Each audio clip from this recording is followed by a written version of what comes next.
No se diga más. No se diga más. Por Top Latina. De la casa, el economista Henry Ebrard. Bienvenido, Henry. Muchas gracias. Bueno, Gracias por la invitación. la verdad es que yo me alegro que no vengas con tanta frecuencia, porque significa que no es tan frecuente los problemas económicos. O sea que mientras más frecuentemente vienes, es porque hay más problemas. No, pero vino con muchos papeles. Pero entonces, bueno, vamos a empezar a analizar la situación actual. Pero mira, yo recuerdo una anécdota. Un ex gobernador del Banco Central que se refería precisamente a eso. O sea que mira, si el gobernador del Banco Central habla o comunica, es porque hay algo que resolver. Si no, normalmente no acostumbran.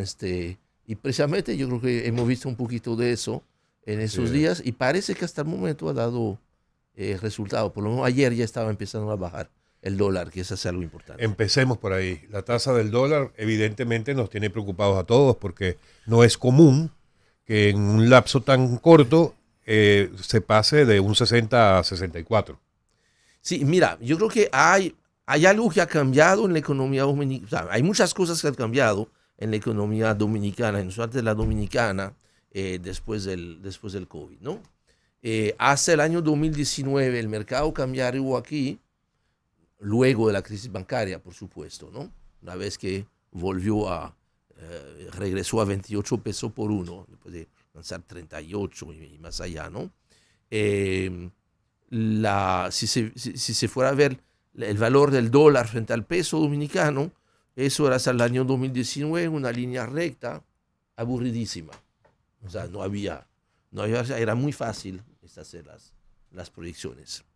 Por las razones que sea, y eso yo creo que es un tema que probablemente los que hacen investigaciones económicas, las mismas universidades, el propio Banco Central, deberían ser un tema interesante, porque esto que pasaba antes del 19 ya no está pasando. Fíjense que en el 21, en el 22, en el 23 y ahora en el 25 hay una característica muy diferente, que hemos tenido momentos donde el dólar sube bastante, pero hemos tenido también momentos donde, y eso no estamos acostumbrados a eso, donde el dólar puede estar cayendo fuertemente. Y prácticamente en los pasados 5 años, contando desde el 21 hasta la fecha, solamente el año 2024 fue atípico en eso. Miren lo que ha pasado. Este año, empezamos el año en 61 pesos con 32 centavos. Ese es el primer referente.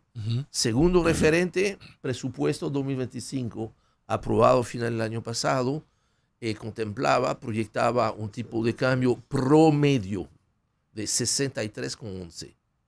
Promedio quiere decir que, mira, van promediando, cada mes el Banco Central calcula el promedio de todos los días del mes, eso es el promedio del mes, y va sumando y se hace el promedio de todos los promedios, el promedio del año. Lo cual quiere decir que, mira, en el presupuesto, haciendo una muy mala regla de 3, que ya sabemos que ya no funciona en el mercado cambiario, si tú estabas empezando el año en 61.32, que tú tenías un promedio para el año 63.11, te proyectaba que al final del año iba a tener alrededor de 65 pesos. Eso es lo que tenía el presupuesto. Es cierto también, otro elemento importante, que generalmente, históricamente, hasta antes del COVID, cuando tú comparas, y eso también será una publicación, un artículo interesante que hacer, es comparar cada año cuál fue la tasa de cambio promedio del presupuesto y cómo resultó finalmente en la vida real. Y mira,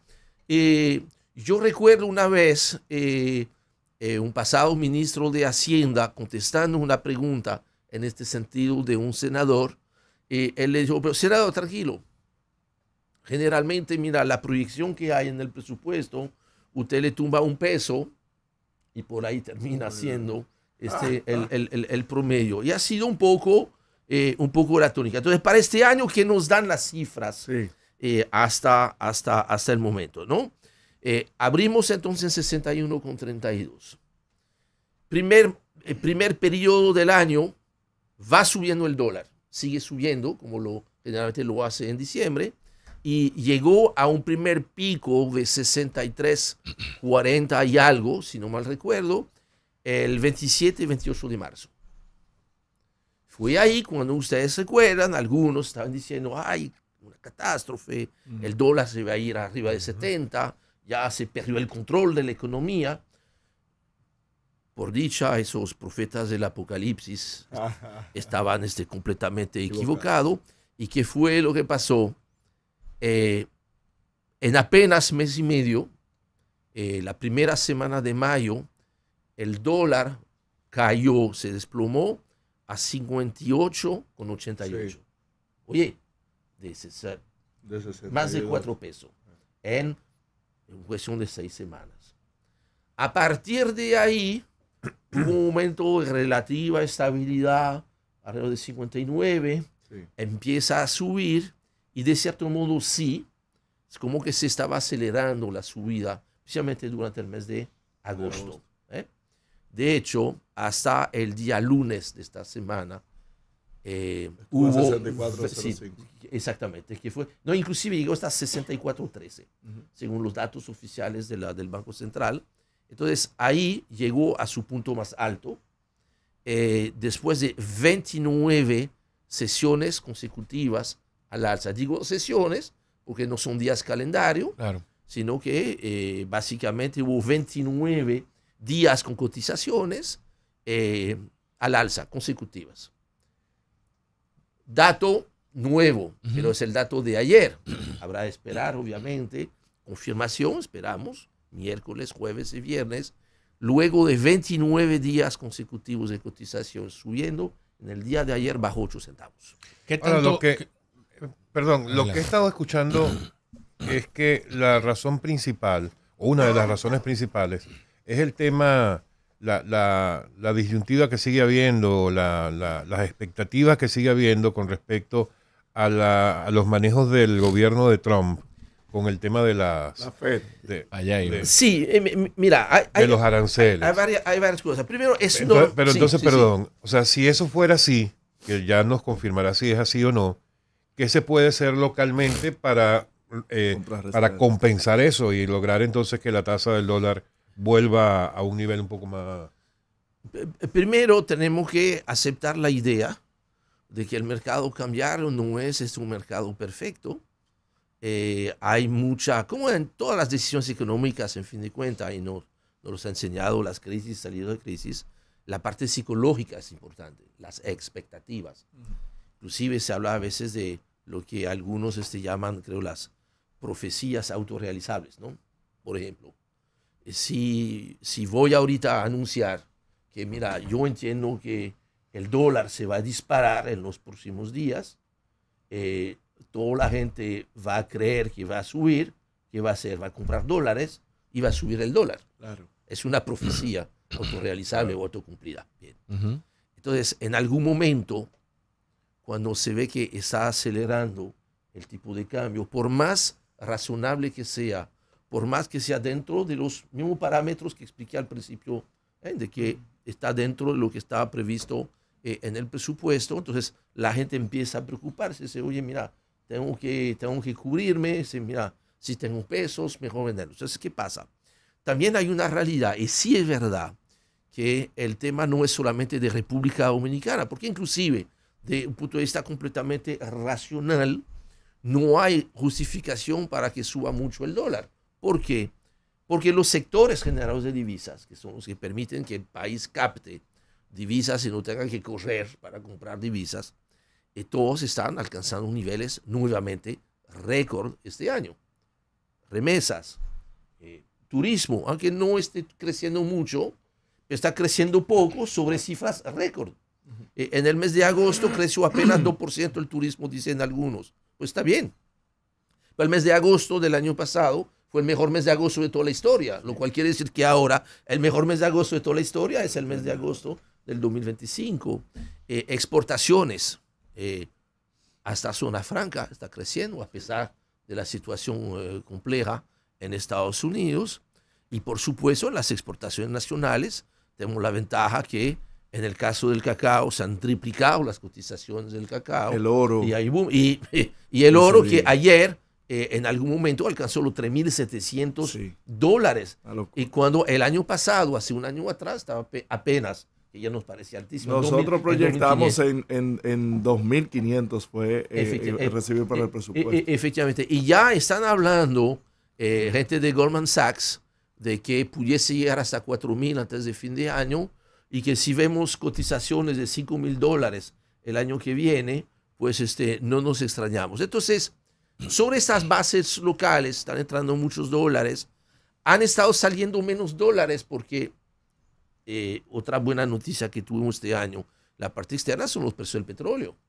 Los precios del petróleo se proyectaban en el presupuesto $80 y algo, y ahora el nuevo panorama macroeconómico del gobierno habla de un promedio para el año de 63.60, o sea, $17 por debajo. Y por cada dólar que baja este precio, la economía dominicana se ahorra $75 millones. Ahí estamos en 17 veces. 75 millones son dólares que no tienen que estar. Entonces, ¿qué está pasando? En Estados Unidos, a nadie se le ha escapado que hubo elecciones con resultado importante para Estados Unidos y el mundo. Regresó Donald Trump a la Casa Blanca. Antes de las elecciones de noviembre, el año pasado, se proyectaba 5 recortes en la tasa de interés por parte de la Reserva Federal. Al cierre de agosto, de esos 5, no había pasado ni uno solo. Entonces, cuando en algún momento, a principio de mayo, ¿verdad? Cuando el dólar llegó a 58.88, para alguien que tuviese pesos,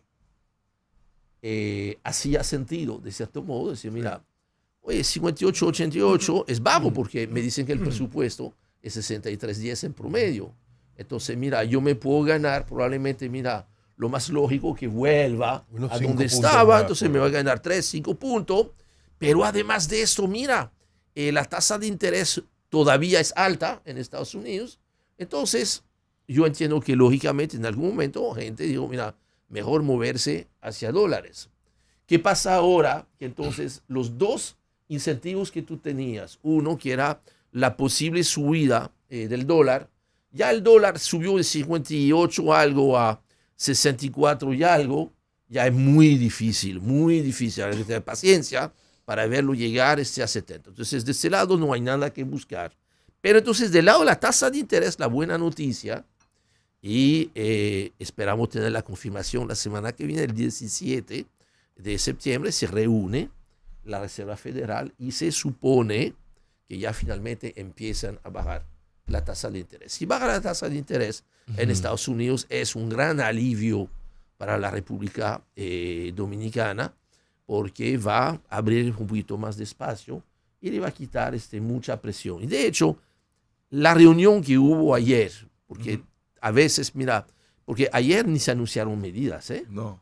Solamente el hecho de ver en una foto al gobernador del Banco Central, al superministro de Hacienda y Economía. ¿Superministro? Sí, porque cuando ya tú vas juntando esos dos ministerios que eran importantes, Hacienda y con planificación. Y el MEPID, ya tú eres un superministro. A Collado no le gustó eso, hasta ahora él era el único superministro. Bueno, bien, la competencia es buena. Oye, mira, bueno, cuando usted puede mantener las capacidades para competir. Sí, pero la competencia es sana, ¿no? El superintendente de bancos y los presidentes de bancos. Sí. Y mira, no es casual que precisamente ayer bajó después de 29 días, porque esa foto, esta comunicación que salió, da confianza y manda un mensaje que la gente que estaba especulando capta, de que, oye, mire, ayer pitaron el final del recreo. Claro. Henry, mencionó precisamente el tema de la posibilidad de que bajen las tasas de interés en Estados Unidos. En Estados Unidos hemos visto el conflicto entre el presidente Trump y Lisa Cook, que es la gobernadora de la Reserva Federal. Otro conflicto más, sí. Otro conflicto más. De hecho, él la destituyó 25 de agosto. Sí. Y no sé si fue la Suprema Corte o hay un tribunal jueces, que dijo que por ahora no lo podía hacer. Un tribunal que falló y dijo, no, pero usted no tiene la autoridad para hacer eso, y ella es la gobernadora del banco, de la Reserva Federal de Estados Unidos. ¿Se va a conseguir verdaderamente que esas tasas de interés bajen? Porque una de las razones por la que él quería sacarla de allí es porque ella no ha cedido en ese sentido. Sí, ahora, fíjate que pasó algo muy importante no hubo reunión en agosto por las vacaciones, que volverse al mes de julio, la última reunión, pasó algo que no había pasado en 40 años en la Reserva Federal.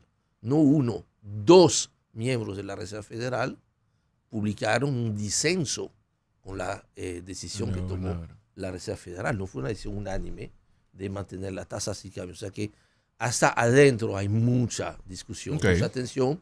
Y cierto que, y de nuevo, vemos que a veces no todas las decisiones son 100% racionales. No todo estará muy aburrido, ¿no? O sea, todo predecible. Se pone a inteligencia artificial y todos nos quedamos en nuestra casa, ¿no? No, entonces, ahí es cierto que en algún momento uno pudiera pensar, y yo creo que por ahí fue el disenso, de que en algún momento la gente de la Reserva Federal, especialmente el presidente, Jerome Powell, quiere mostrar su independencia. No es dar mi brazo que torcer. Ahora, en algún momento no se trata de dar su brazo que torcer, sino de tomar la decisión que conviene a los Estados Unidos. Por eso yo creo que a pesar de todas esas tensiones, sería una enorme sorpresa que no le va a gustar al mercado, de que no baje la tasa de interés, porque necesita bajar. La misma corrección de las cifras de empleo, que ha sido otra situación importante, que ahí Donald Trump tuvo que despedir a la directora de lo que sería el equivalente a la ONE en el caso de República Dominicana. Oficina Nacional de Estadísticas. Sí, pero que ahí es específicamente de las estadísticas de trabajo. Es que, mira, las variaciones que han habido finalmente, no solamente en este periodo, sino en el periodo del último año de Joe Biden, se entiende que son unas estimaciones. Ahora, si tú estimas que el mes pasado, hubo una creación de 100,000 empleos, si en la revisión siguiente tú dices, ups, no son 100,000, son 5,000, algo tú tienes que revisar. Claro. O bien tú no sabes de qué tú estás hablando, o bien entonces tú estás manipulando las cifras. Henry, normalmente en este tipo de temas siempre se le habla o a las personas de mayor clase económica, a los empresarios sobre todo, o a los más vulnerables, porque bueno, son los que más sienten el tema de el alza de los precios de los productos básicos. Consecuencias. Pero la clase media normalmente no tiene quien le hable. Vamos a pensar en la clase media en estos próximos minutos. Me gustaría que ante este panorama, ¿verdad? Lo que se puede prever, lo que no, y tú conociendo como conoces todo este tema, alguien de clase media en este momento, ¿qué debe tener en mente? En el caso de si, por ejemplo, tiene algo de dinero, por muy poco que sea, mucho, en el banco, en una cuenta bancaria, ¿qué hacer? ¿Dejarlo estático allí? ¿Comprar dólares? ¿O tratar de comprar algún activo? O sea, ¿qué debe tener en mente la clase media en este momento? Siempre es bueno guardar alguna liquidez, que si te pasa cualquier cosa, tú puedas disponer de algo, ¿no? Pues a veces, mira, uno dice, mira, tal o tal activo es interesante, sí, pero si tú tienes que salir rápido a venderlo, lo vas a vender mal. Entonces, hay algunos certificados donde aunque tienen un plazo de vencimiento, pues siempre hay que asesorarse bien para esto. Entonces, la posibilidad de salir sin muchas penalidades, ¿no? Pero como siempre, yo creo que lo que hay que ver es siempre chequear las deudas que uno tiene y el costo de esas deudas. Especialmente en el momento cuando la tasa de interés era relativamente alta y empieza a bajar. Y en la medida en la cual va a seguir bajando la tasa, ¿qué va a pasar? Que entonces los bancos van a estar peleando para poder acaparar. Entonces ahí tú tienes la posibilidad de eventualmente mudarte para otra institución o consolidar diferentes deudas para bajar. Y si tú tienes unos activos que te generan 5% y unas deudas que te cuesta 15%, mira, lo más sabio probablemente es vender el activo para bajarse la deuda y entonces tener menos gastos de interés. Siempre manejarse con prudencia. Mira, lo de especular con el dólar, oye, a menos que tú tengas millones de dólares, mira, si sube de 64, 65, que un peso, imagínate, para tú ganarte $1 millón de pesos, tienes que tener $1 millón de dólares. Y yo no tengo, o sea, ojalá yo no tengo $1 millón de dólares. O sea que Mira, lo otro, siempre es prudente tener adecuación entre el tipo de ingresos y el tipo de gastos.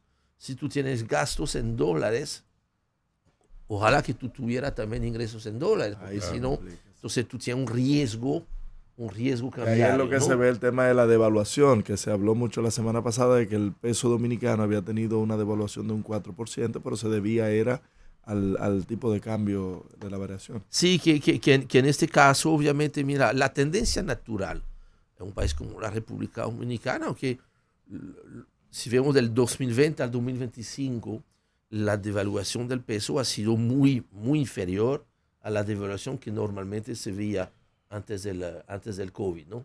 La devaluación era un poquito más, era más alta, ¿no? Porque fíjense que yo recuerdo la semana antes de las elecciones, las primeras que ganó Luis Abinader, las elecciones fueron la segunda semana de julio. En la primera semana de julio, el dólar estaba, en el 2020, estaba ya por encima, bien por encima de 58 pesos y no aparecía, ¿no?